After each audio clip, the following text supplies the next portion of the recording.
Hello, friends, and welcome to the weekly Toronto Real Estate Market Podcast. We are so pleased that you've tuned in today. Thank you. Question. Are you navigating the Toronto real estate market in these challenging and fluctuating times? We know the terrain is filled with uncertainty, high interest rates, a slower sales cycle, tentative buyers, and rising inflation. But worry not. We are here to guide you with insights, tips, and expert advice on hiring the right real estate broker or team to make your buying or selling journey smooth and successful, even if there are a few speed bumps along the way. In today's episode, we delve into the top qualities to look for in a real estate agent or team during an economically unstable period. From extensive local market knowledge to solid financial insight and a robust network, understanding these essential traits can make a significant difference in your real estate transactions. And hey, if you find value in our show, please subscribe, comment, and hit that like button.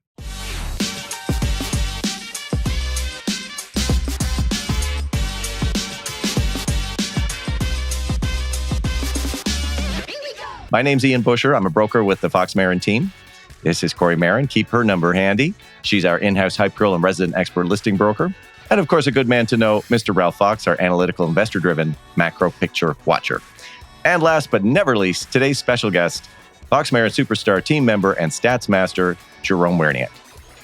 Jerome, thanks for having me. Have I ever said your last name out loud before? Am I saying it wrong? Is it Werniuk? No. Yeah, that's bang on. It's phonetically exactly okay. How it's I'm so embarrassed that this is how we're starting the show, but I'm like, wait a minute, did I just say that right? I'm so glad I did. All right, let's dive in and explore how to make the Toronto real estate market work for you, regardless of the economic climate. Kori, over to you. Well, I would just like to acknowledge that Jerome has just arrived back from overseas and is hyper jet-lagged and has 2 small kids. So if Jerome says anything that's out of character or not so bright, he's fully excused from it today because of the jet lag. And I know that I would never be able to do a podcast jet lagged. I could barely even write up a leasing deal when Ralph and I flew back from Beijing one time, and it took the 2 of us to try to put this deal together. So we were so jet lagged coming back from China. I think it took us like 3 weeks to recover from that. So thank you so much for joining today, Jerome. We really appreciate having you here and all your wonderful insights. So in a challenging economic period, hiring a real estate broker or real estate team that is skilled, knowledgeable, and adaptable is hyper crucial. So today we're going to review what we believe to be our top suggestions that buyers and sellers should consider when seeking representation during such times. So we had our team today brainstorm about a bunch of ideas for us to share with our viewership today. And I have them all on my secret cue cards here. And we're going to take a deeper dive into these subjects. Okay, boys, are you ready? Why does it matter if brokers have experience working in turbulent economic times? Yeah, of course it matters. I think markets, economies move in cycles. And if you've been in the business long enough, you've seen enough cycles to know that when we're going through an uncertain time, which we are in clearly right now, it is not the end of the world. It is just another cycle. And when you start to stand back and look at it from that perspective, you can take a lot of the emotionality, and residential real estate is highly emotional. You can take a lot of the emotionality out of the picture, and you can start to see it for what it is, which is just an economic tightening, which is happening due to inflation from very, very low interest rates and a lot of excessive money printing for a period of time. And now we're at the other side of what happens when you do that and you have inflation and higher interest rates. And that's really where we're at now. And so I think somebody who's been in the business and seen this cycle play out a couple times, or has been in situations where they actually have to negotiate, or they actually have to look at comparables, or they actually have to really do the fundamental work of what makes a great agent. And all of that becomes more and more important because the stakes are higher, because everything is very uncertain and things can change from week to week in a very, very quick moment. And so having somebody who can steer you through these times is extremely, extremely, extremely important, because being in real estate or looking to transact right now is certainly not for the faint of heart. So how would a buyer or seller know if the agents had experience working in challenging economic times? Well, I'm a firm believer in asking questions. And just like you would interview a contractor or somebody who's going to teach your children, anybody who's going to have a large impact on your life in the capacity of an advisor or consultant, one of the first questions you're obviously going to ask is, what is your past experience? How long have you been doing this? Have you seen circumstances like this before? Tell me about some difficult periods which you've worked through. How did you help your clients work through? And by asking really, really smart questions, you're going to get really smart answers, or at least answers that are going to let you know if the person who's answering the question is in fact smart or not, and should they be representing you. And really, really, really right now, fit is more important than anything. And so really, really, I'd highly recommend interview 2 or 3 agents. Find the right person for you because the stakes are so high and this is a very large investment. Your cousins, brothers, uncles, nephew who just got their license, now is not the time to be their first client. And what does experience mean? Does experience mean years in the business, the number of transactions that you've done, how old you are, what your past experience is before you're in the business, or do all of these cumulatively add up, Ian? I would say all of them together collectively. I think the length of time you're in the market is not nearly as important as your commitment to it. So you can be an agent who has not been licensed as long as someone who maybe does it part-time or does it only in sort of one little neighborhood and be just as skilled or more skilled than their competitor. So yeah, asking, just like Ralph was saying, asking those questions and digging into it as much as you possibly can before getting started with somebody is key. And Jerome, with your experience in commercial before moving into residential, how do you feel that helps service your buying and selling clients in a market like this? No, it's a really good question. In general, every single client's different. Every single agent's different. In commercial, transactions are generally a lot larger and there's a lot more stakeholders involved. And in real estate, you're working with a client and it's let's say it's a young couple, new buyers. And your first thought is, okay, I've got 2 clients here. Then you find out there's a mom involved and then a dad involved and an uncle involved. And all of a sudden, there's 10 people involved in the other side of the transaction.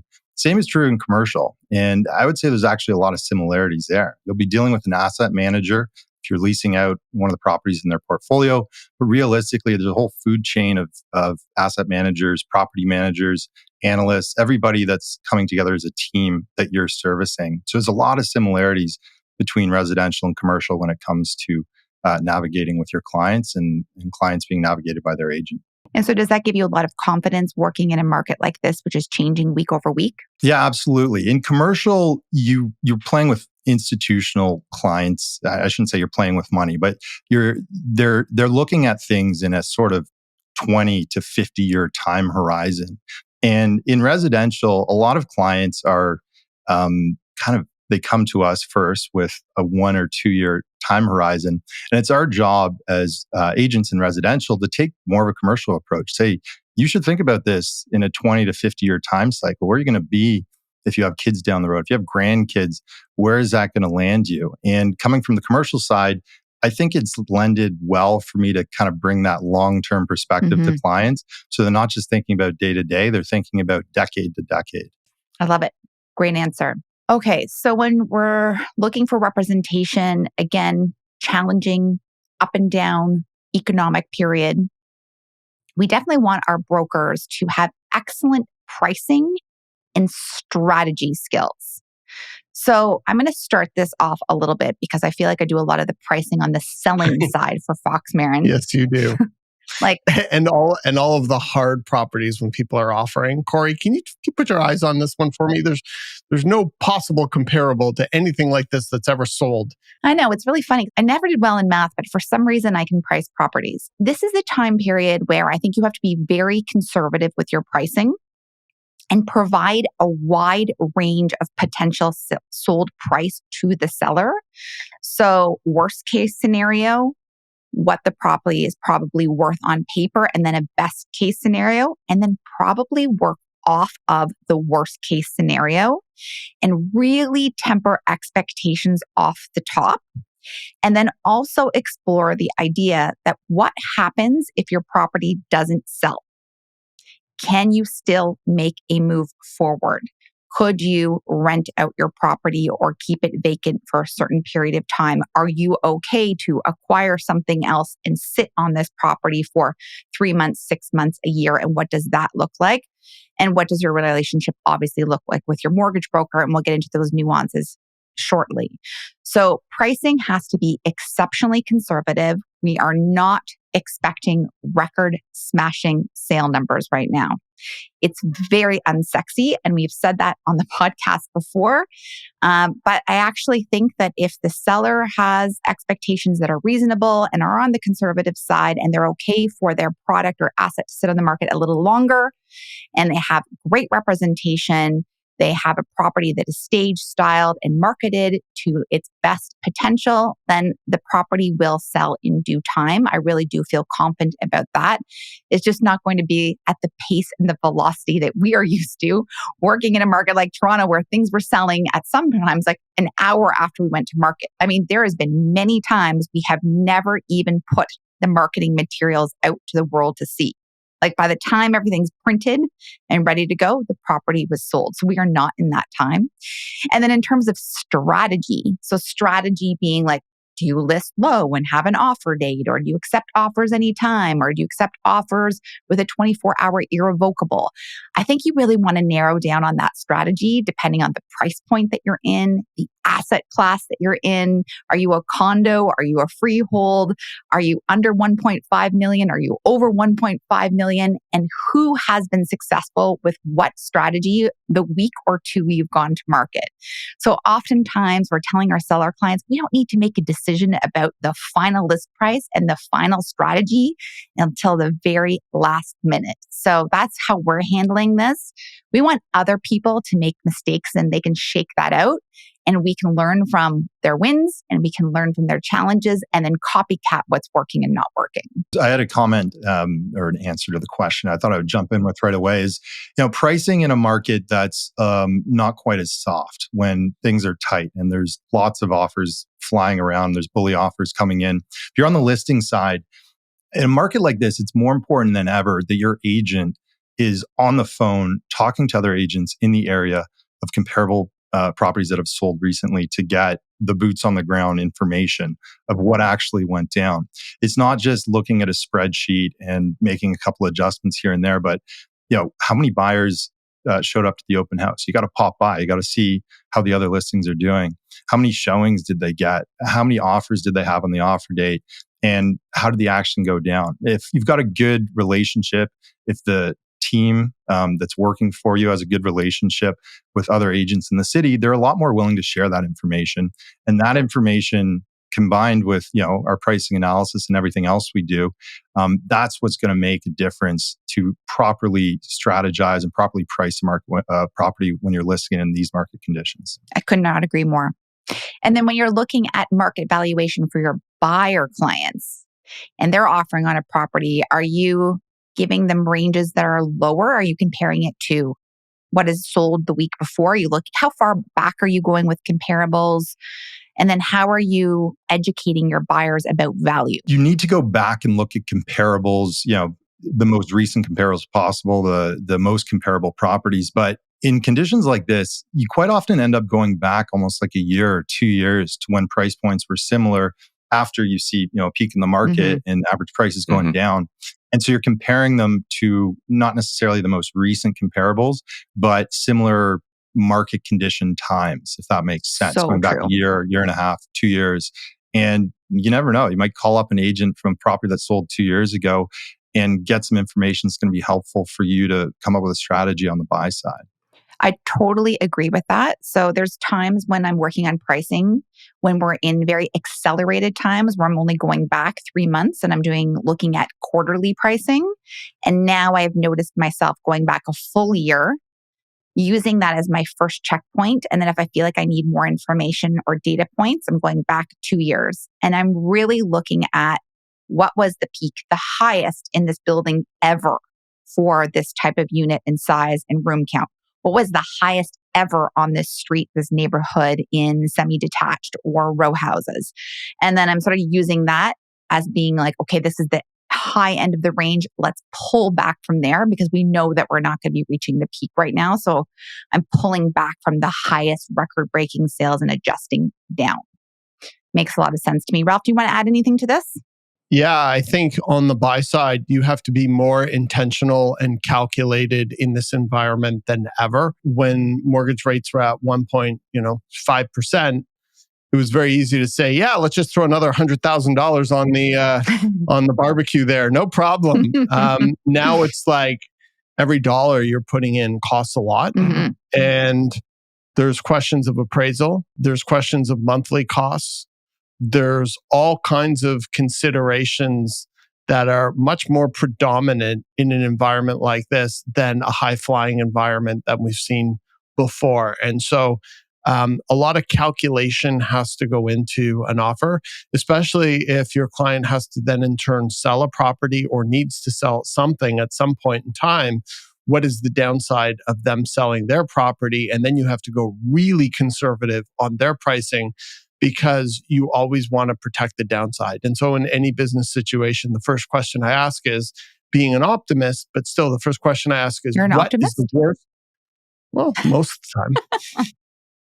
Somewhat optimistic, but I always think about what's the worst that can happen. And then I build my case up from there. Yep. And we do the same thing with all of our clients. And so, there's a lot to evaluate. And the worst thing that you ever want to do as an agent is put your client unknowingly, uncalculated, in a position where they're buying in one market or selling in another market, or selling in one market and buying in another market.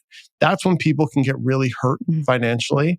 And that's really what your intentionality is when you're offering on a property, is to make sure that your client doesn't put themselves in that position, or if they potentially might, that is completely baked into the cake. Talk to me a little bit about appraisals, because some of our viewers might not understand why this is important. Can you just dive into that a little bit deeper, Ralph? Yeah, there's a huge misnomer with a lot of consumers and with even agents to a shocking extent where they don't understand the difference between a mortgage approval and a mortgage commitment.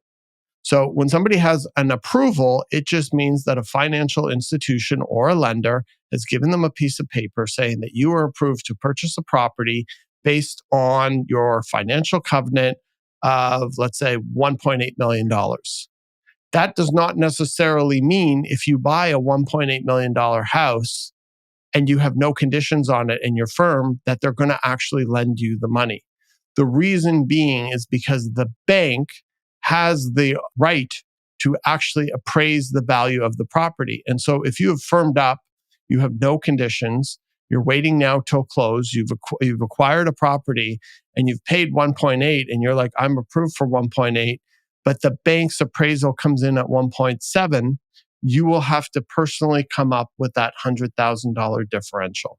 And so when you have a market that's shifting, you have to be very careful when you're looking at properties that may not have comparables, or that comparables haven't sold recently, or that they're unique, or that there's something different about the seller's expectation or the agreement that would not normally be there.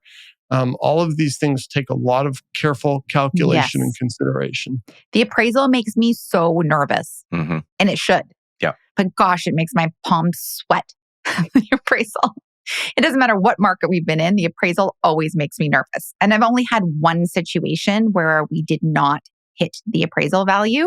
And I can tell you that I did not sleep for like a good 10 days waiting for that value to get readjusted a few times. And in this particular case, the buyer was only putting down 5% and it was an insured mortgage. So that certainly affected valuation and the appraisal. And I never, ever, ever want to experience that feeling ever again. And it all worked out in the end. And this was many years ago. And the market was like just ramp, like just out of control. And things were selling at record-breaking speeds. And to this day, I will never forget that week. And every time we do a deal where the pricing, might be questionable, the appraisal is the first thing I'm thinking about, as it should be for every strong buyer agent out there. They should be thinking appraisal, especially now more than ever. I've had it happen to me once too, and it is terrifying. And I think it only has to happen to you once, because once it has, you're like, I never want to feel this way again. I never want to have to No. take a client through this again. So I'm going to Ugh. make sure this never happens again. I'm going to be err on the side of caution all the time.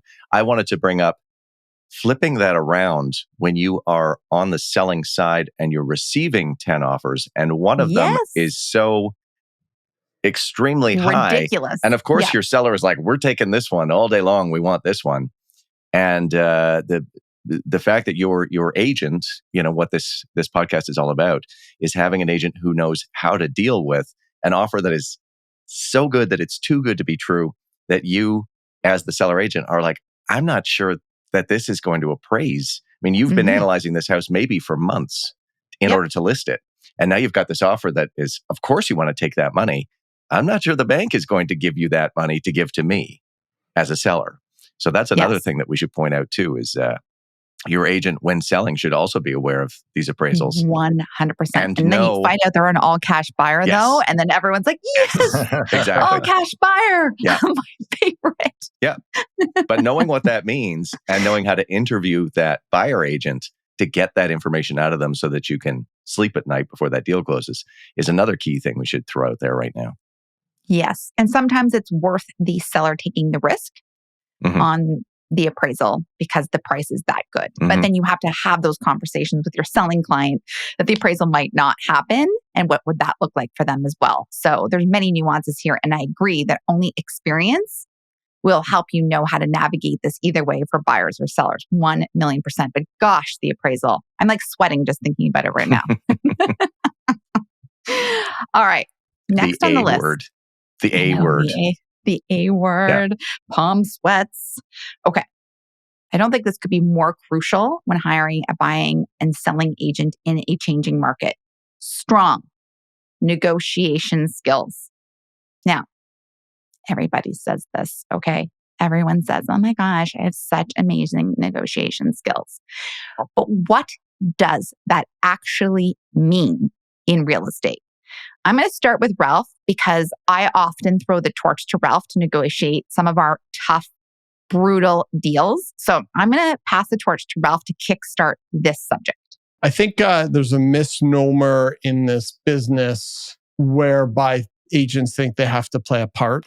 Yes. And sometimes, your phone rings and you're a listing agent and someone's trying to be like Ari Gold on the other line. Just like yelling and screaming ape shit or telling you things that are completely meaningless or trying to flex or intimidate you. And very quickly in this business, you'll learn that's not who the successful agents are.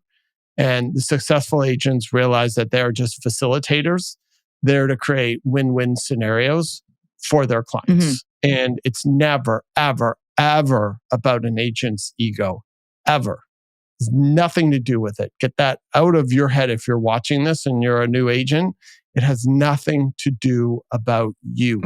You are just there to facilitate, and you are there to advocate, and you're there to get the best for your client. The two most important things I would recommend somebody do if they want to be successful in negotiating in real estate, going back to my earlier statement, asking a lot of questions. Tell me about your seller. You want to ask questions that are open-ended that will try and give you a little bit more understanding of who they are and what is motivating them and what their decision-making process is. Those are three really good pieces of information that can help you further on down the road. And asking questions in conjunction with letting the other agent know that you are a solid partner and you're here to help get this done. And this isn't about ego, and this is really about creating a win-win for all parties. I'm the firmest believer that if one party feels that they've been taken advantage of, this will not close well, or there will be bad karma further on down the road. You have to do it in a way where sometimes one side may begrudgingly agree, but it needs to be from the perspective of being a win-win scenario.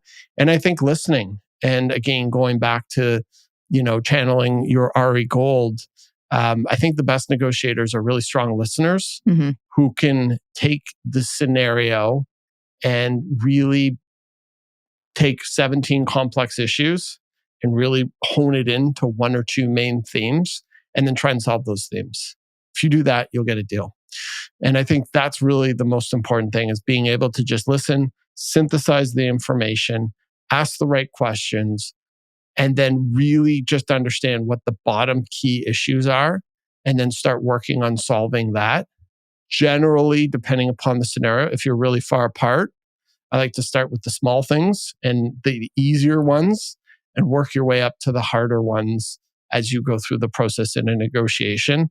And we've seen this so many times on our team, is, just because somebody says no or something falls apart or doesn't happen today, doesn't mean somebody can't pick up the phone tomorrow and reopen it. So no situation is final. There's whatever house there is, there'll always be another house, there'll always be another buyer, there'll always be another opportunity. And you just have to go into these conversations as open and as personable and communicative as possible. So I love all that and agree with everything you said. If you were a consumer or a client looking to hire an agent and they said to you, do you have strong negotiation skills? I mean, how would you answer that? Well, I would ask them to provide a couple stories of how they handled themselves in tough situations and how they created a win-win for everyone. Jerome, Ian? Mm-hmm. Yeah. Somebody asks you? Yeah. Are you a good negotiator? I would say the same thing. A lot of the things that Ralph was saying, I wanted to further that with, I'm always telling new agents to get on the phone for the exact same reason that Ralph was talking about. Like, how many times are we selling a property and we get 10 offers, but 2 of them are from agents we haven't spoken to in the entire week-long marketing period? We didn't know they were coming.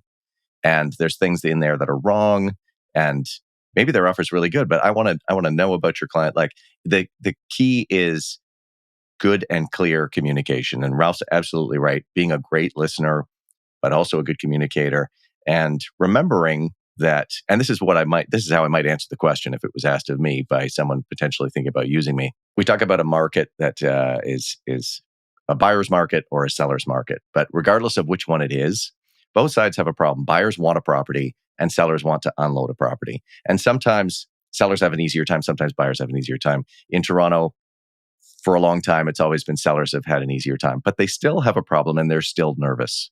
So you kind of are auditioning by calling the seller agent. You're kind of showing them that I want to be part of the solution to your problem. I have a great buyer. I'm really very easy to work with. I'm not going to yell and scream at you, right? I want to help you solve this problem. And of course, we're going to stick up for who we're representing, 100%. I'm not going to lay down and take it, but I do want to help you solve your problem. And I'm hoping that you can help me solve mine.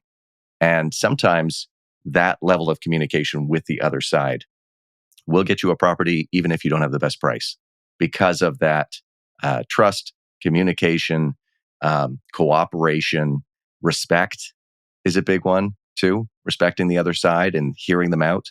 So I think those would be my talking points in answering that question. I love that. And I think it's a really good questions for our viewers to be asking buyers and seller agents that very thing. Like, do you have strong negotiation skills? Why? And what does that look like? Because I think everyone and every website from a realtor says that they have certified negotiation skills or certified in negotiation plus or whatever it might be from so-and-so coaching. But do they really have great negotiation skills? And I think if they can answer that question, they are probably 75% ahead of most of the agents out there. So I think that you should put that in your vault of questions when you're interviewing buyer and seller agents 100%. I think Ian touched upon one thing that is so true, especially with younger agents.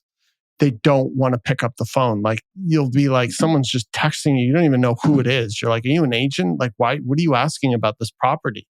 And it is such a horrible way to represent a buyer or a seller when you're unable to pick up the phone and communicate directly with another party and see what the potential meeting of the minds is to find a win-win outcome for all parties. And it's just such a lame way to try and represent somebody in terms of making a really, really big financial commitment like this. And so I think one of the things you should watch is how somebody you're interviewing communicates with you. Do they respond to you in time? right? We have so many agents, it's impossible to get back to. We have an internal chat where it's like, does somebody have so-and-so's cell phone number? Because it's not posted anywhere. No one can find it. So like, really, do you want that agent representing you? So how do they respond? How do they get back to you? How do they communicate? How are they on the phone? How do they answer tough questions? How do they defend their own commission? If they can't justify their own commission, how are they going to be able to justify a purchase price or a sale price for you? One more thing to add on top of that. If you're interviewing agents and the negotiation, you're an expert negotiator, or I'm a tough negotiator, I'm going to represent you that way, like the Artie Gold example. Yes. It's so important that when you're asking agents questions, they're not just pitching you. They're not saying, I'm good at this, I'm great at this, I'm going to be the best at this. They're advocates for you, but at the same time, they need to know what to advocate for. They got to ask questions and gather information and listen. And if you leave an interview or a pitch from an agent and you did most of the talking, that's probably a good sign that you're communicating with a decent agent who asked good questions and genuinely wanted to figure you out, as opposed to somebody that did all the talking and you just kind of asked them questions the whole time. That's it. And then there's always the Wolf of Wall Street trick. Sell me this pen. Ian, why should I buy this pen? Ian's not seen The Wolf of Wall Street.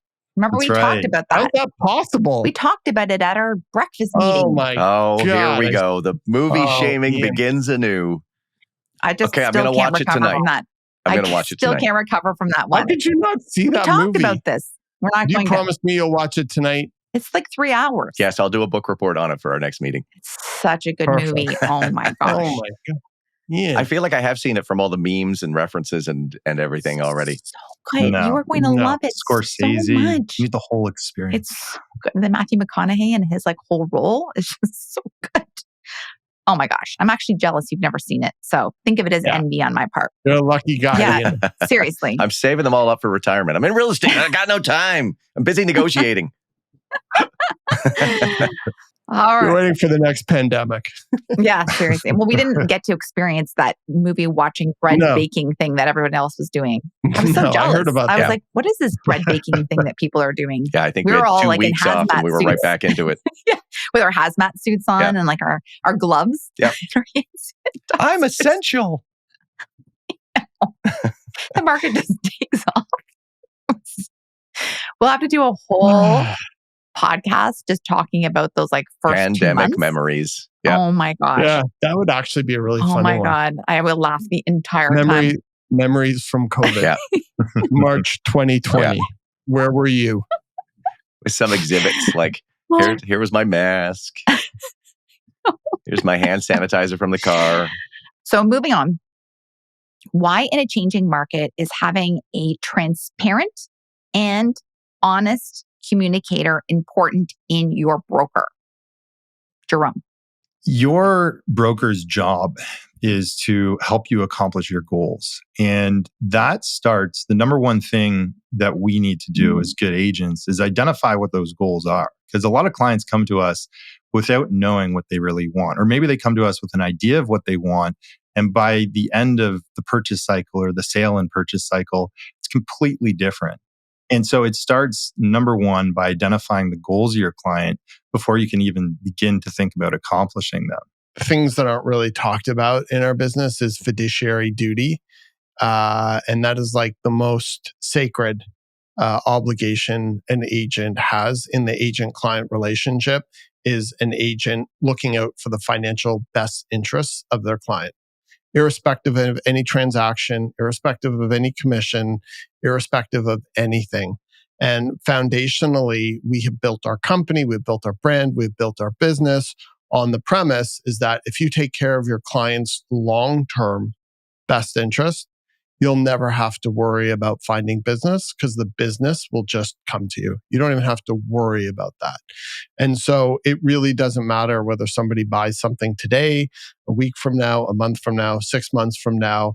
It's really about openly protecting their long-term best interests to try and help them reach their long-term goals.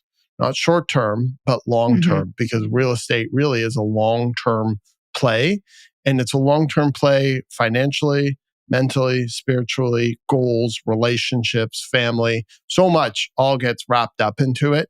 And going back to what Jerome was talking about is identifying your goals, is it really is identifying what their long-term goals are and then setting towards it.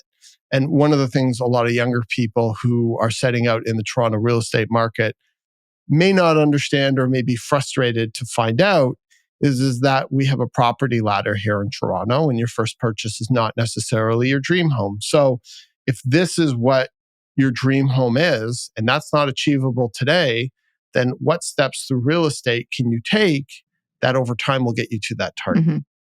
And that's what it's about, is like really understanding what that long-term target is and helping our clients on all facets of their life get there. The transaction meaningless from the position of somebody who's looking after their client's long-term fiduciary best interests. I totally agree with that. And I'd like to add something else Okay. is when I was a new agent, I was really afraid to share bad news or constructive feedback or bad feedback or just bad juju in general. Like I would like avoid it. I just Any want negativity. everything to I want everything to be great. Yeah. Like we found a great property, it's a great price and you won. Like I just felt like that was my job, to be like that cheerleader all the time. And then now I've really changed the way I communicate in a good way. Like it's okay to have a positive disposition, but I'm like, this sucks right now. Your place has had no showings. This must suck for you. What can we do about it? This is what I'm working on for you. Or this person saw your house and they said that your basement sucked. And I'm like, there's nothing we can do about it. That's just one person's feedback, but I'm just sharing it with you because I want you to know everything so we can make informed decisions together. And so everything is all about us being collaborative, communicative, honest. And I feel like it's just so much easier and so much more fun when we just say what the elephant in the room is instead of dodging it and pretending it's not there. And I mean, I really hate that some of our listings have been slower because we're just in a slower market, particularly on the condo side. But I'm not like going to be like, everything's great. You guys are killing it. You've had 4 showings in 2 weeks when normally we would have had like 45 showings in 1 week. And I'm like, okay, this is going to be a bit of a grind, but we got you. I got your back. I'm acknowledging this and we're going to figure this out together. And I think that is a huge thing that you really want from your agent on the buying side, the leasing side, or the selling side when you're working with agents in Toronto in this market right now. Yeah, I agree. I was going to say exactly the same thing. You've summarized it perfectly. Is that transparency and that honesty. And we had a team meeting about this recently, like the ability to have tough conversations and share the bad news is huge. You know, yes. Be a realist, empathize, sympathize, right? And say like, we're in this together and I'm still here for you, but this is the real deal.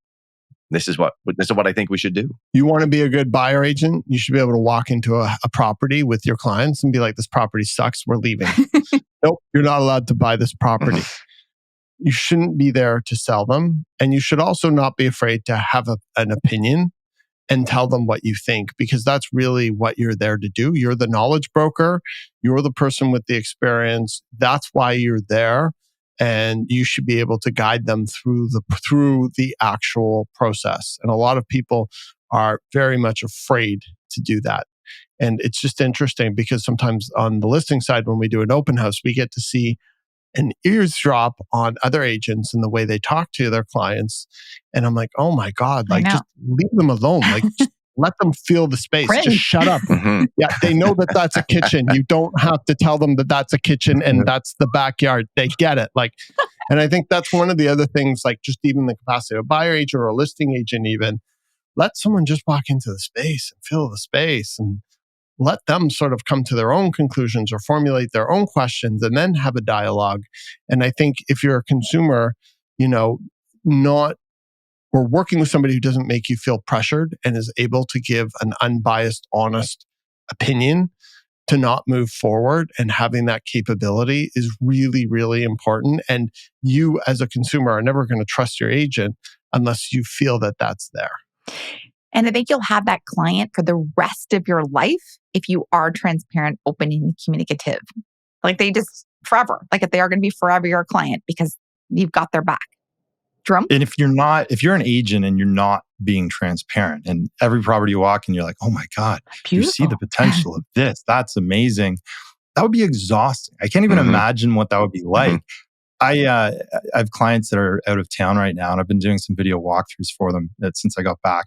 A little tired for these walkthroughs, but how are you functioning? With my brain now, working, loading. And I've got my 2.5-year-old marching through the property at the same time. And I watch these videos back because I send them over to the clients. I'm just like stream of consciousness, being like, oh God, what is that? And then I didn't even realize it at the time. And you watch it back, you're like, wow, they're getting hard on exactly my opinion on this property. And I think that's what I would want from my real estate agent. Yeah. Yep. We don't necessarily need to agree on every property, but I want your opinion. You're the expert. Tell me what you think. Good, bad, ugly. You want a collaborator, somebody who's right. Like you become part of the team. It isn't. I have 2 short, funny stories. Once I loved Ralph's just shut up part of his story. I was not doing an open house, but I was at an open house with clients following around an agent who was like, kitchen, linen closet, stone countertop, and actually doing this. Oh no. And I just kept looking at my clients and going like, are you watching this? And when we left, I said, guys, have I been letting you down? Did you want me to be? And we had a good laugh at that ridiculous agent doing his dramatic, I don't even know, dance drama around all of the things, chandelier, spotlights. It's a pantomime. Yeah, exactly. And the other thing I was going to say is, Ralph, you mentioned you walk into a property and you say, no, I'm not letting you buy this. I also say to my buyers, if we walk into a property and the second we walk through the door, or maybe even before we get through the door, that it's a big old no, just tell me right away, let's save your time, right? If you know that it's a no, we don't have to go look at all 4 bedrooms if it's a no. Just let's go. Keep moving. And then there's some buyers that still want to look through every little piece of that property anyways. It's true. It's you knew in 45 seconds that it was a no, and we've been here for 45 minutes. I know, why are we looking at the seller's family photos on the wall still? Can we just go? Yeah. We're behind schedule now. True. Very, very early in my career, I was in selling a project for a developer, and I was in the showroom and I was watching a pre-construction agent very aggressively trying to sell whatever they could to this, probably an online lead client. And they had this was the book right here. And she was like, what do you think of this floor plan? Oh, this floor plan? This is the best. The best. The best. What about this one? Oh, this is the best. The best. The best. How about this one? This is incredible. This is incredible. This one is the best one. And this one, the best. This is the best one. And I was just like, I'm just going to leave right now and I'll let you guys figure this out between the two. Good luck with this. Yeah. Wow. So don't be that agent, and you don't want to work with that agent. That's the moral of that story. Yeah. I love this. This is the gossipy podcast. All the nuggets coming out. Jerome, I think Jerome's bringing out in us today. Oh, it's hilarious. The special guest. So when you're hiring an agent, how do you know if they can be adaptable and flexible with their marketing strategies, and why is this important? Kori, I think you're the one to answer this question. Okay. So from the get-go, before we list their property, I want them to know that we might have to be adaptable and flexible and switch gears, even before we go to market.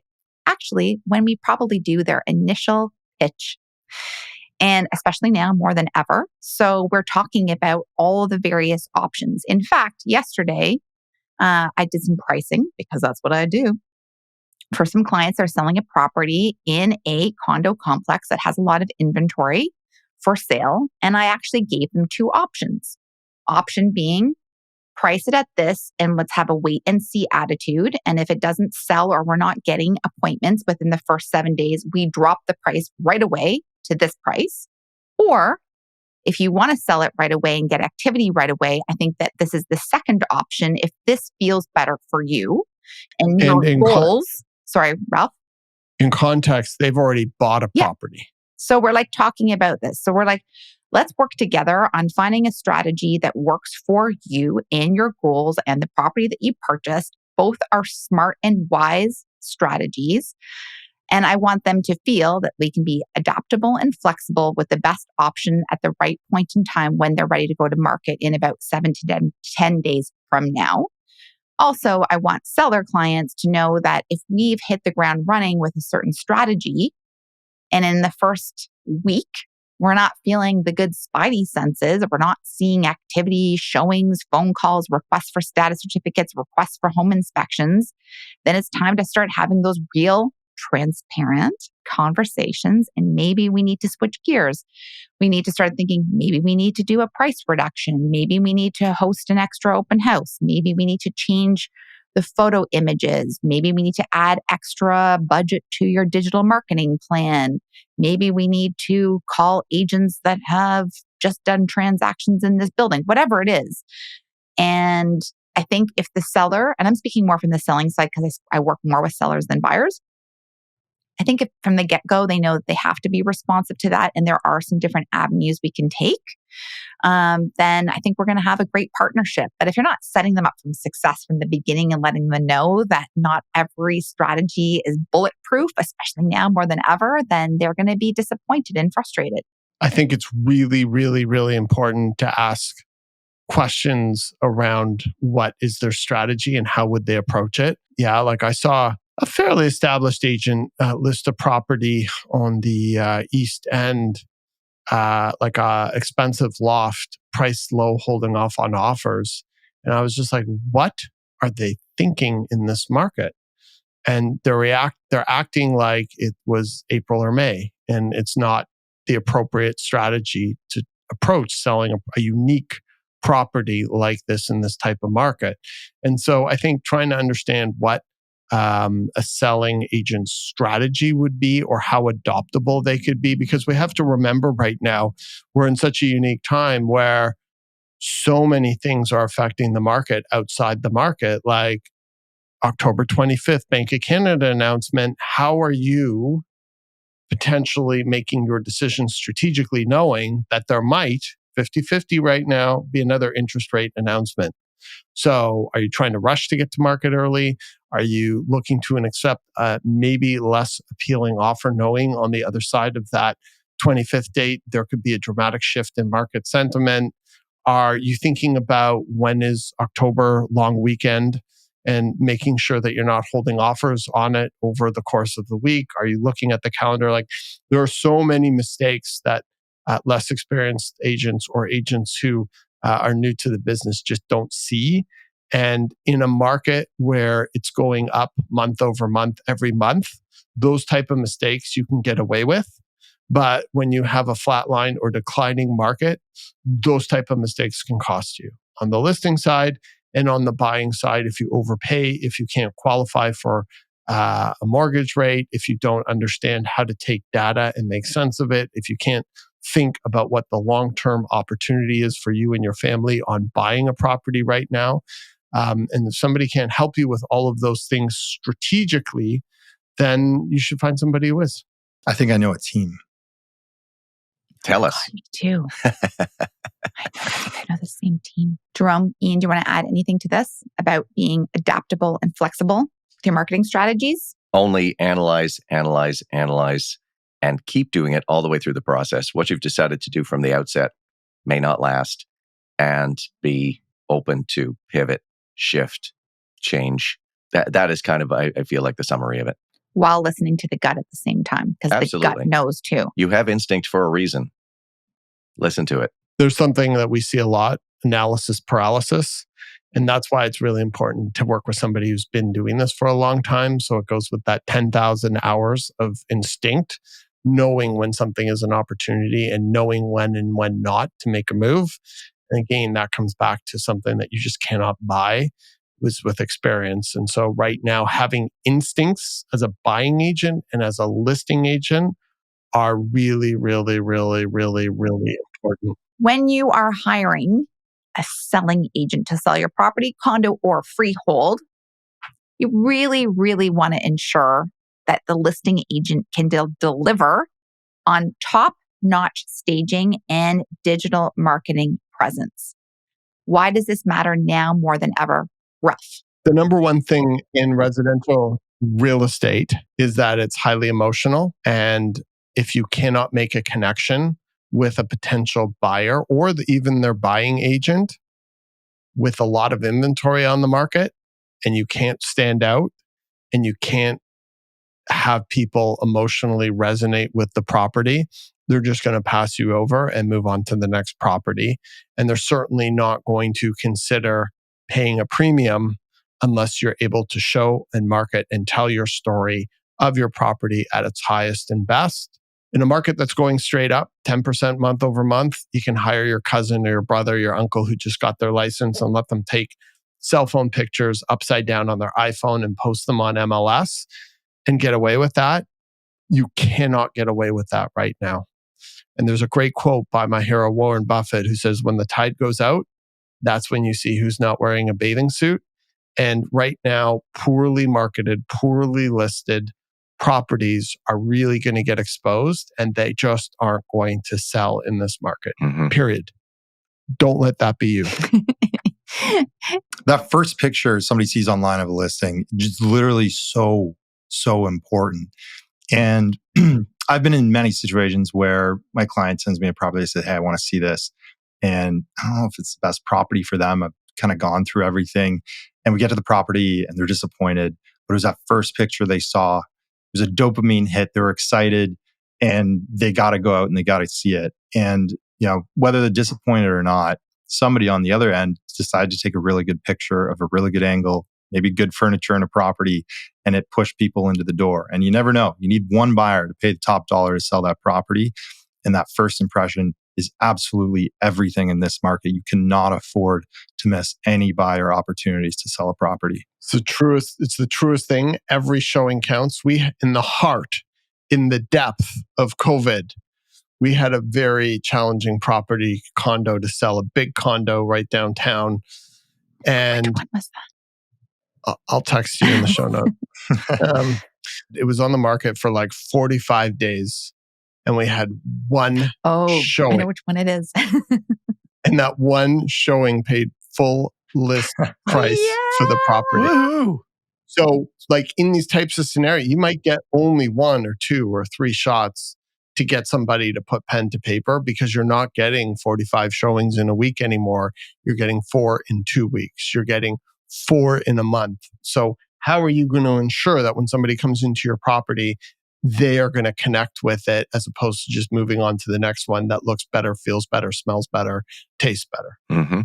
So when you're interviewing selling agents, viewers out there, please ask them about this and ask them for examples of their work. I want you to ask for examples of their staging and their photography and their print collateral and their website and their digital media assets and their social media. And you want to look at that and you are going to know instinctively whether or not it's good or bad or mediocre. So it's totally okay to ask to see samples of their work. And we include all of that in our presentations. All of our decks include our own photography from our own listings so that we're constantly showcasing the beautiful properties that we put together for our clients. So could not be more true. I was just going to quickly add before you get to the next question. I was laughing at myself the other day because I've got clients I've had for a couple of months and I know them so well and their taste that further to you, Jerome, talking about that one great image, I'm looking at thumbnails. What are they like? The tiniest little picture, and just that is the only chance I'm giving a listing. So, do you want to mess that up when I'm looking for things to suggest to people, and I can look at your first image and go, no. Look at the street. Look at the thumbnail. Look at the price. No, not even giving it any more time than that. That's how well I know my client. So it better be really, really good. And that's how well you know properties. True. Yeah. And this industry. Yeah.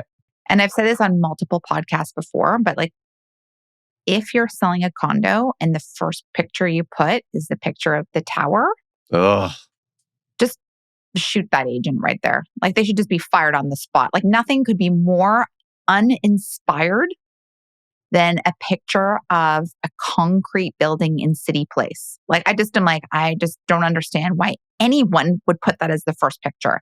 Maybe if it's intended and that's all you have to work with, then maybe it's okay. But I'm literally like, why would you use the outside of the building?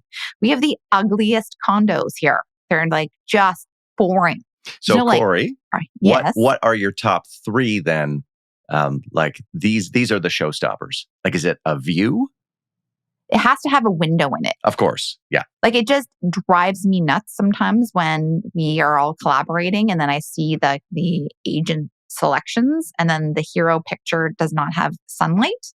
Right. I'm like, what picture? Looking in. Who picked It always this? has to look out. Yeah. It has to look out. And I would say almost the first 3 should be looking out. I said that like such a Canadian out. Oot. I did it.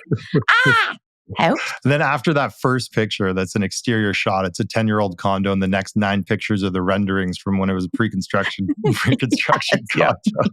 Or the amenities. The first picture. The amenities. Yeah, of that wonderful gym. I think it really depends. The hero shot is key. And then I like to take a step back. This is just my personal way of doing it.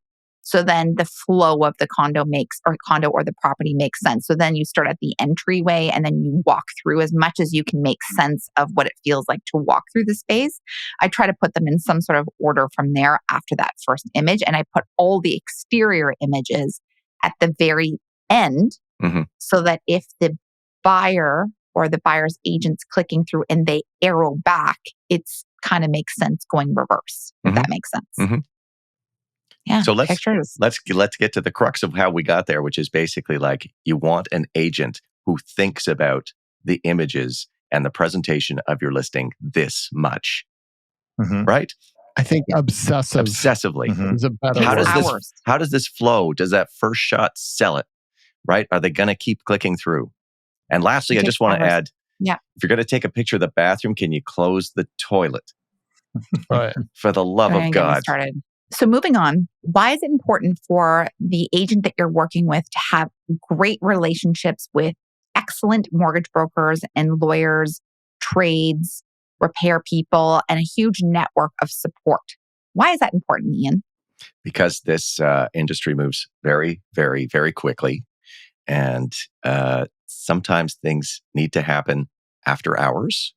And sometimes things need to happen faster than they normally would in a regular machine. I'll use a few of your examples. If you have a handy person, a painter, a lawyer, a mortgage broker who you do enough business with and have a good enough relationship with, if not an amazing relationship, you can reach that person at 8 o'clock on a Friday evening. You can reach that person at 8 o'clock on Sunday morning to get the answers that you need for your person.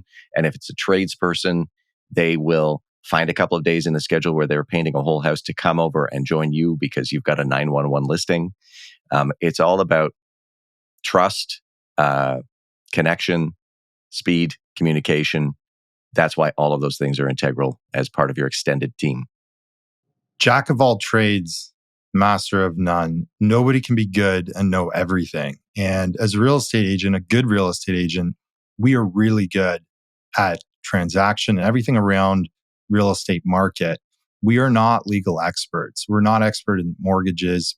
Some of us, Ian, is a former contractor, but not all of us know everything there is to know. And being able to have a team that your real estate agent can introduce you to get answers from absolute experts in their field sets you up for success. You don't want to deal with somebody who thinks they know all the right answers for you because they don't. And if they tell you they do, they don't. You should probably move on and find somebody that does have a deep network who they can tap into at 8 a.m. on Sunday morning or 8 p.m. on a Friday night. Could not agree more. I think a lot of people have the belief that if you're a lawyer, you're actually going to be competent. And I'm here to tell the viewers that there are a lot of lawyers who are asshats that are out there running around. And we see it so many times on the listing side where someone's lawyer gets involved and they're from, I don't know, Oshawa, and they've never transacted in downtown Toronto, or someone's father's friend's uncle, cousin in Ottawa, and they know nothing about anything. And here they are advising the client, and they're peppering us with questions that are just so asinine. And it is so not helpful to their best interest. So it's really important that when you are working with an agent, that they're able to introduce you to a lawyer who is highly skilled, highly communicative, can look after your fiduciary best interests, and at the same time, help you move forward towards your goals as opposed to getting in the middle of it. And it's the same thing on the lender side. While there definitely are some very good mortgage brokers out there, I don't think there are very many, if at all, capable retail bank lenders, like working for mortgage brokers, working directly at bank level. The specialist? Yeah, if we've ever had a problem in a transaction financially, it's always because our client has gone rogue and wanted to work directly with their bank. And whoever's at the bank just continually gives them bad advice, stonewalls them, tells them like just crazy things that just aren't relevant to the way things operate in the market, and really, really harms them and their best interest in trying to move forward. So it's really important to have people that can help protect your legal interests, your financial interests, and that can communicate effectively with you and to your agent in real time, so that everybody in unison is looking out for your best interest. There's an old saying, like, a chain is as strong as its weakest link.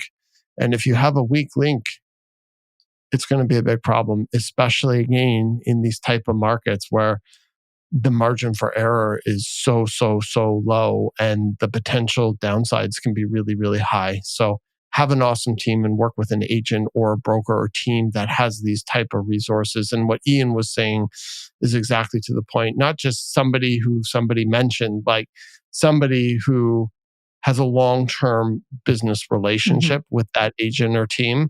And so they will take those calls at 10 o'clock at night when you need a quick answer to something, or on the weekend or statutory holiday or whatever it is, because real estate never sleeps. So ask your agent about this before you hire them. And it's totally okay to ask. And just like the agent you're interviewing, feel free to interview whoever's representing your lender and interview your lawyer and ask about their experience. All of that, right? Just a note on, you get what you pay for. Just like if you use your nephew to do your transaction, just because there's a lawyer in the family, just because there's somebody who works at the bank in the family, it might not be. If there's a little bit of savings there, it may not be worthwhile, right? Look at the big picture. You also need a really, really, really good accountant. Just a segue here. Never work with a guy, like just a guy who's an accountant, because those people can sometimes die or disappear. And we've had so many circumstances where we've had clients where their accountant has died. And of course, they're holding all that information. Nobody knows what the information is. So didn't that happen to us at one point? It kind of sounds familiar. I don't think it was us. I think we moved to avoid that happening to us. But maybe they will be dying soon, so time to move. You should definitely have a team looking after your your lawyer, your mortgage broker, and your accountant should all have an office you can go to. Yes. Don't meet them at Taco Bell on a Tuesday at 4. That's a red flag right there. Yeah. Yeah, buy me 2 bean burritos and I'm just going to look over your taxes here. Oh my gosh. I haven't had Taco Bell in so long, but I remember it being delicious. I guess they still exist. They do. Yeah. They do. Oh, they're out there. So to wrap things up, we have a few more things to go over that I think are really important for the viewers to learn today. Why are reviews, references, and case studies important, and how can these be revealed to you when you are interviewing buyer and seller agents, Jerome? As a real estate agent, it's one thing to do a transaction, assist somebody rent a property, buy a property, sell a property, and maybe the outcome turns out to not be what they wanted. They didn't sell it for as much as they hoped for. There could be things outside of the real estate agent's control that didn't go their way. But if the real estate agent did a really good job the whole way through, they were transparent, they knew how to pivot quickly in the marketing strategy, basically everything we talked about on the call so far, that client is damn sure going to be up to give a review to that real estate agent. And that real estate agent should be able to produce some evidence of what other people have said about them.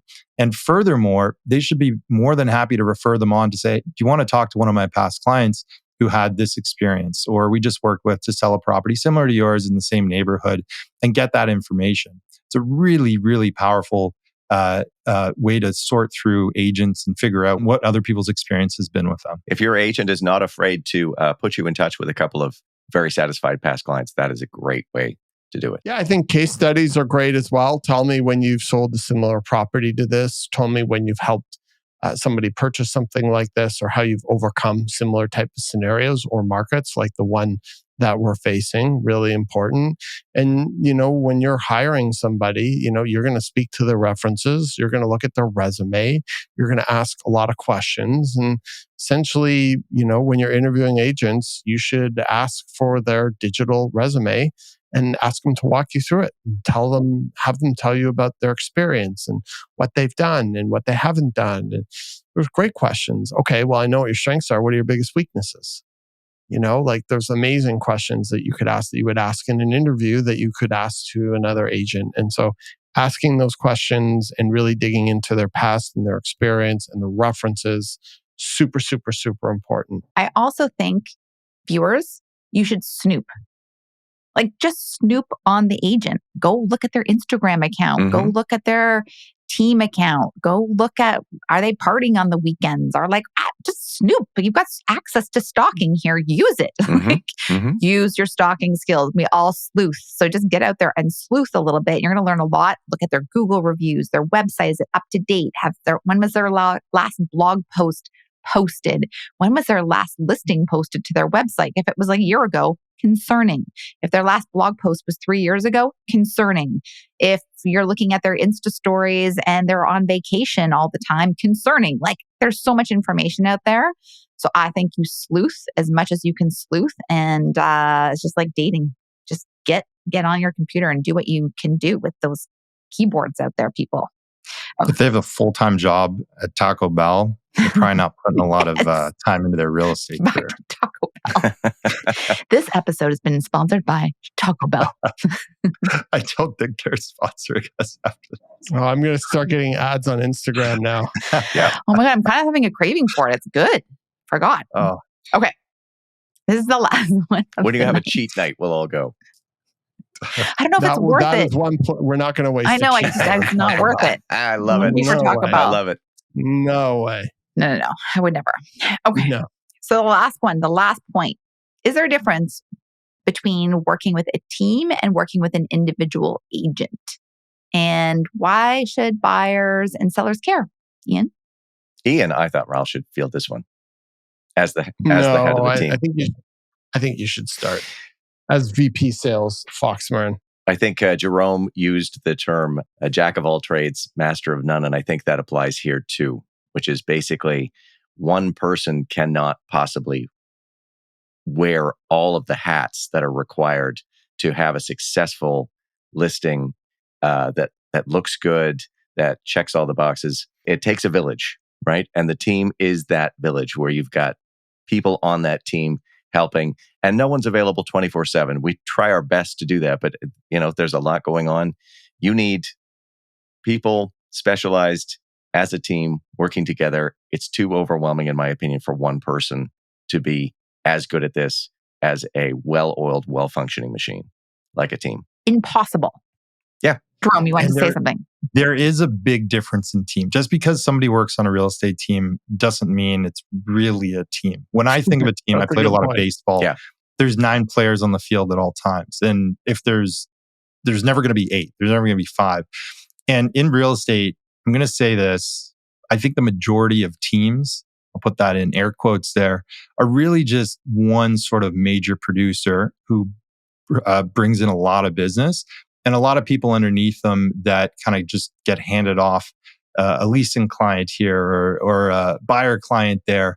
And there's not a lot of communication. Maybe they call them, once every month to say, hey, what's going on? Where are your numbers? Why haven't you been producing? A real team in real estate is sharing information back and forth, calling each other multiple times a day, as if you're on, the stock trading floor and there's live information going back and forth. And when somebody says, I'm on a team that's an advantage, go deeper. Ask them how that team actually benefits them as a client and ask for examples. Yep. Absolutely. That's amazing.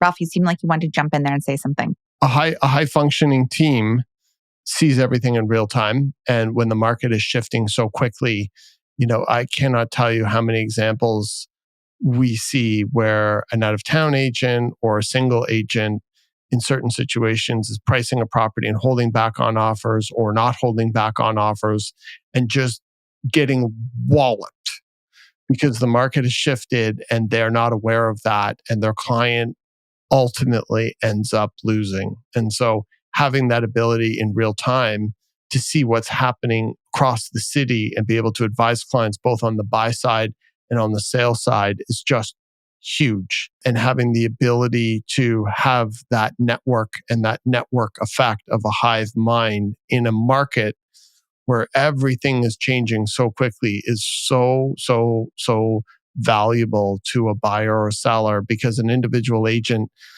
if they've got more than 4 or 5 clients in this market, they're not servicing any of them properly without a proper infrastructure. Yeah, and can easily get overwhelmed and not get that opinion of the team going forward. Like, how is the market changing? How is the market shifting? And that's huge too. If you were just sitting at a desk by yourself alone all day and not getting that feedback from other people who professionally do exactly what you do, it's easy to get left behind. I would be in a mental institution for sure if we did not have this team. Like, I would be doing puzzles and eating Jell-O right now, which might be actually kind of super fun. Weaving baskets.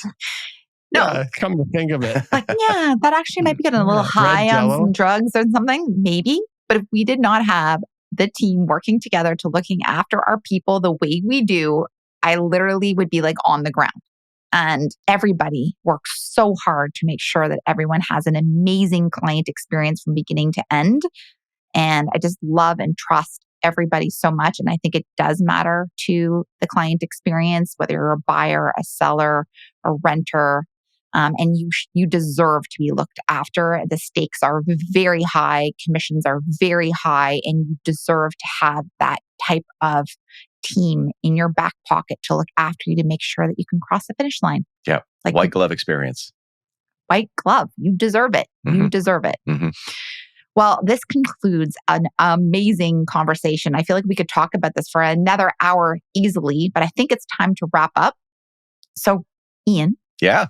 You want me to wrap it up? Let's wrap it up. Could you take us away? Sure. Remember, choosing the right agent or team is your first step towards success, even during uncertain economic times. We hope the insights shared today will empower your buying or selling journey. Your support helps us reach and assist more individuals like you in making informed and confident real estate decisions. Stay tuned for more valuable insights in our next episode. And until then, take care and happy house hunting or selling. Jerome, thank you so much for joining us today. Thank you My pleasure. So much. Thanks for having me. It was a lot of fun. So much fun. Kori, what do we want people to do? I want people to contact us because we're super nice and obviously very fun. And transparent and honest and trustworthy. Yeah. All the things. And amazing negotiator. Yes. And Ralph, what should people do? Well, first of all, I'd like to thank anybody who's watching now, because it means you've made it to the end of our hour-long diatribe, and we hope you've gotten some value from our conversation today. But really, we'd absolutely love to hear from you. We love and adore and embrace constructive comments. So please let us know your thoughts. We're getting closer and closer to that 800 mark. So please hit that like button. Hit that subscribe button, smash that button right down below. Do us a favor, do us a solid. And other than that, we're going to see you next week.